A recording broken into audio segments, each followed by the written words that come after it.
Wir sind zurück bei Vibration. Das ist das grande Finale. Der Rolf und Cesana und ihre Leute, die stellen euch jetzt vor, was sie jetzt erarbeitet haben. Ich bin gespannt. Ich glaube dir auch. Let's go. Nina wohnt in der Wohnung vis-à-vis. Wir laufen jeden Tag an vorbei. Komme ich vom Böbel, geht sie aus dem Haus. Jeden Tag sehen wir einander im Stegenhaus. Wenn ich früh am Morgen vor dem Spiegel stehe, sehe ich drumherum einmal die Haustür gehen. Kurz darauf an macht sie die Fensterläden zu und schon ist dann in der Wohnung Ruhe. Nina fährt Harley und singt in a Rock'n'Roll Band. Nina fährt Harley und singt in a Rock'n'Roll Band. Und gleich wenn ich sie sehe, schenkt sie mir ein Lächeln. Was wollt ich noch mehr? Oh, Nina fährt Harley und singt in a Rock'n'Roll Band. Oh, Nina fährt Harley und singt in a Rock'n'Roll Band. Oh, gleich wenn ich sie sehe, schenkt sie mir ein Lächeln. Was wollt ich noch mehr? Show me right now. Show me how you do. That's my heart that you move now. You drive me crazy too. Show me right now. Oh, message là, c'est pas venir, non. Nos crises de tête et nos délires, non. Crises de larmes en vagues et tsunamis, non.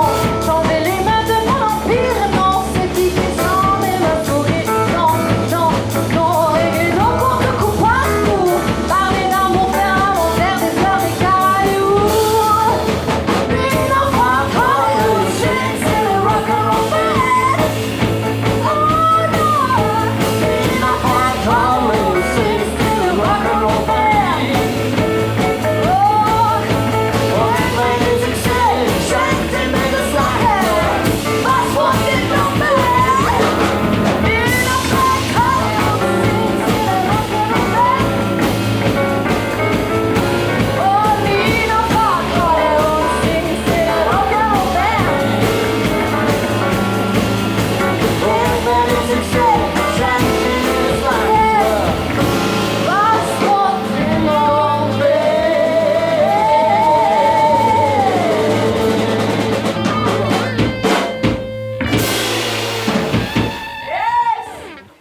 Cesana, on sort donc de cette collaboration un peu surprenante. Hein.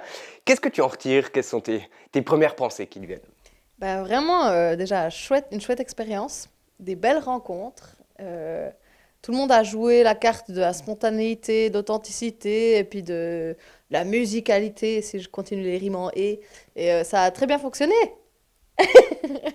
Et ce qui est quand même surprenant, c'est que tu as chanté en suisse allemand, hein, donc tu as dit que tu as aimé ça. Est-ce que là, peut-être, tu découvres quelque chose que tu pourrais, à l'avenir, peut-être pousser une chansonnette en suisse allemand, ou peut-être comme blague, ou c'est quelque chose que, sérieusement, tu entretiens l'idée? Je sais pas si ça serait le terme sérieux qui serait ce qui conviendrait le plus à ma personnalité, mais effectivement, j'ai eu vraiment du plaisir et c'est vrai que pourquoi pas, ça m'est déjà arrivé une fois quand on jouait par exemple à Berne en Suisse alémanique, de faire genre de traduire un refrain qui est assez court, de le traduire en suisse allemand et puis d'essayer, mais pour rire.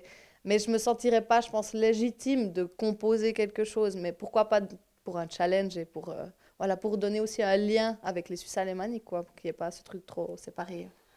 Ou du coup, peut-être en collaboration avec des Suisses allemands. Hein. À fond, bah, c'est vrai. En tout cas, moi, bah, là, je me découvre. J'arrive à faire du phonétique pas trop horrible, je crois. Et du coup, ouais, pourquoi pas? En tout cas, je suis pas contre. Non, en tout cas, venant de Télébilingue, on peut t'assurer que c'était tout à fait légitime. Justement, là, on sort de ces 3 mois qui étaient très posés, hein, spécialement dans le domaine de la culture. Est-ce que vous vous sentiez un peu bloqué, un peu comme rouillé? Ça permet de ressortir ou vous avez paniqué pendant ces 3 mois? Vous ne saviez pas où ça allait? Ou comment ça se passe à l'intérieur du groupe? Ah, avec le groupe, écoute, non, ça allait parce qu'on avait pas mal de travail. Parce que, en fait, nous, on a de la chance. En tout cas, moi, avec mes projets musicaux, cette année, c'était une année de création. Donc, plutôt une année d'introspection, de travail, plus que de performance. Donc, en fait, un confinement, c'est juste presque idéal. Attention, je mets les guillemets. Mais du coup, non, ça nous a pas effrayé, stressé plus qu'autre chose. Ça nous a permis effectivement de mettre en place tout le travail qu'on a à faire avant d'aller en studio cet été. Du coup, tu peux un peu nous éclairer sur les prochaines grandes étapes de Jessana? Eh bien, on espère, mais normalement, là, ça a l'air d'être bon par rapport au confinement et au Covid, mais on va se retrouver en studio en août, fin août et septembre pour enregistrer l'album, en fait, le premier album. On a sorti un premier EP en 2018, et là, on sortira un album en 2021, probablement avril-mai. Bon, voilà. J'adore parce que maintenant, on est tous un peu genre, je ne sais pas, mais ça devrait être comme ça. Et oui, c'est un peu les principales infos. Ben, on a ce clip, mais qui sera déjà sorti lors de la diffusion de cette vidéo. Mais c'est un peu ça. On va essayer de nourrir en fait nos fans ou en tout cas les gens qui nous suivent d'ici printemps 2021 avec un peu des vidéos, de live ou autres. Et voilà, garder le contact. On précise aussi de côté, tu donnes encore des cours de chant et de musique. Comment ça te donne un penchant, un peu une alternative à cette vie d'artiste, ou c'est un complément utile que tu ressens comme positif dans ton développement? C'est vraiment un complément utile. Je trouve que moi, je pars du principe aussi que la pédagogie, c'est un échange. Enfin, je suis plus dans ce truc un peu old school où le prof nourrit l'élève et c'est tout. Mes élèves m'apprennent énormément et j'ai appris aussi beaucoup et j'ai amélioré ma technique vocale à force de vouloir expliquer les choses et ressentir comment ça se passe avec cet instrument qui est finalement très spécial et très à l'intérieur, on peut rien montrer. Donc oui, ça m'a vraiment beaucoup appris. Là, ça fait 2 ans que je bosse à 50% plus ou moins. Et ouais, c'est hyper enrichissant. Chouette, merci beaucoup. Et je propose tout de suite que Benny fasse le débriefing du côté des Werte Herren. Ja, genau, Loris. Rolf. Werte Herren. Ihr seid 2 ältere Herren. Wieso der Name Werte Herren? Ja, eben, da ist ein Mail gekommen, nach einem Gig, den wir hatten, wo verdankt ist worden. Und da war die Überschrift «Werte Herren». Und dann hat es mir gedacht, ja, jetzt haben wir endlich einen Namen. Weil sie haben gefragt, ja, wer seid ihr? Ja, ich bin der Rolf Gubler, ist gut. Und darum sind wir dann bleiben hängen bei diesem Namen. Und ja, jetzt haben wir auch die CD machen. Die CD erste als «Werte Herren». Ja, okay, wunderbar. Kurt, ihr spielt jetzt seit 1-2 Jahren wieder zusammen, aber ihr habt eigentlich eine lange Geschichte. Die hat vor 40 Jahren angefangen. Erzähl mal, wie seid ihr zusammengekommen? Wie habt ihr euch getroffen? Seid ihr schon Kollegen zum Voraus? Nein, ich bin dann frisch auf Kerzers gezügelt und zusammen mit dem Tino, der jetzt leider nicht bei uns ist, in der Wohnung war. Und so ist der Rolf dazugekommen. Die 2 haben zusammen Musik gemacht und da hat es auch 2 3 gegeben. Ja, das ist wirklich 40 Jahre her. Und da haben wir dann eine ziemlich strenge Zeit gehabt. Wir hatten viele Auftritte gehabt.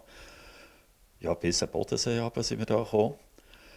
Und nachher hat sich das, wie das Leben so geht, oder sind Kinder gekommen, Familie, und dann haben wir uns ein bisschen aus den Augen verloren. Aber gleich, er hat gerne Musik gemacht, der Rolf sowieso, hat immer weiter gespielt. Und darum ist nach 40 Jahren haben wir uns wieder gefunden und jetzt spielen wir wieder zusammen und das fängt wieder wie früher. Quasi ein Revival hat er da gegeben. Wie geht ihr an die Songs her? Erzähl mir mal ein bisschen, wie so ein Song entsteht. Kommst du mit der ersten Idee oder seid ihr sowieso im Plenum und jeder wirft seine Ideen rein? Ja, in der Regel ist es so, dass ich schreibe sehr gerne. Also ich habe weit über 100 Lieder gemacht und von dem her gesehen, aber es kommt immer vom Text her.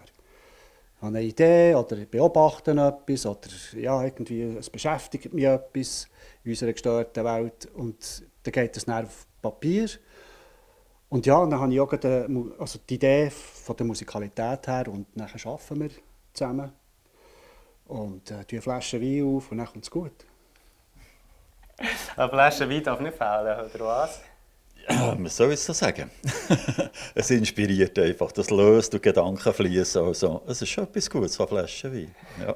Genau, nein, das ist klar. Das kennt eigentlich jeder, oder an einem Konzert ist man sicher am eins am Trinken. Es gibt Leute, die keine Musik machen und das vielleicht nicht verstehen.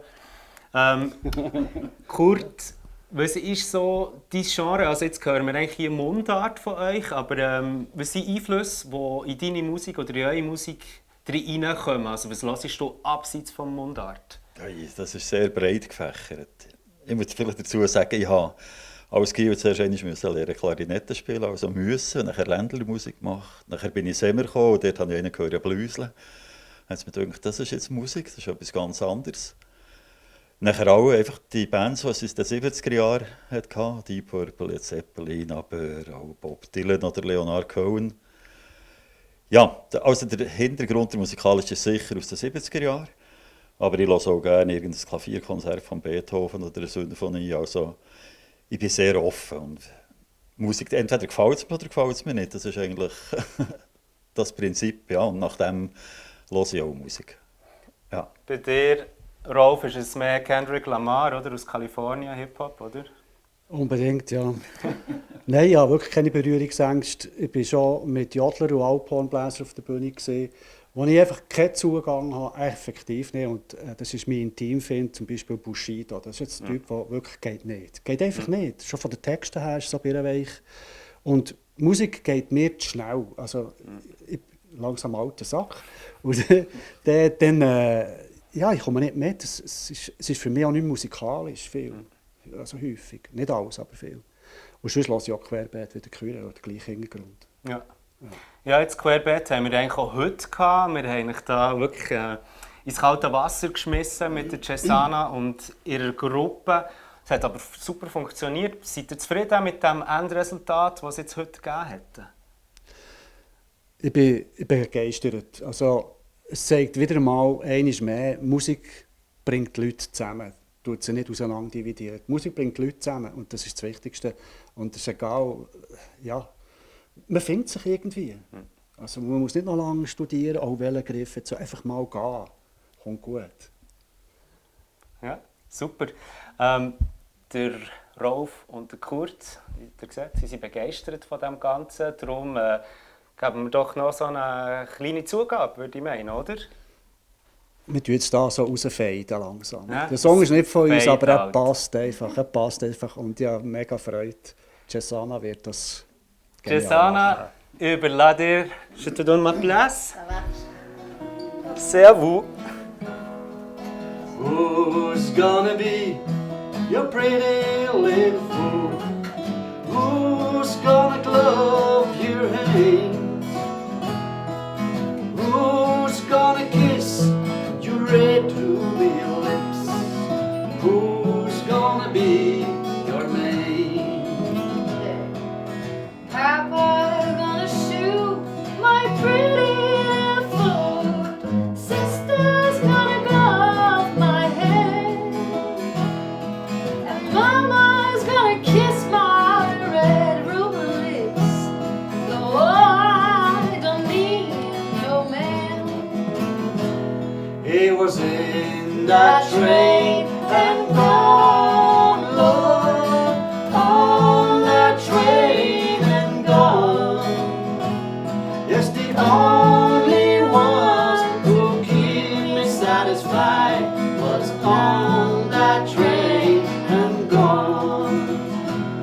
Was on that train and gone.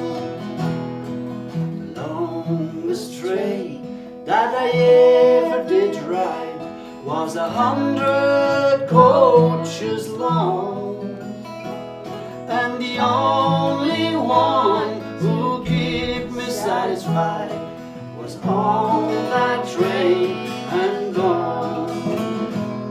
Was on that train and gone.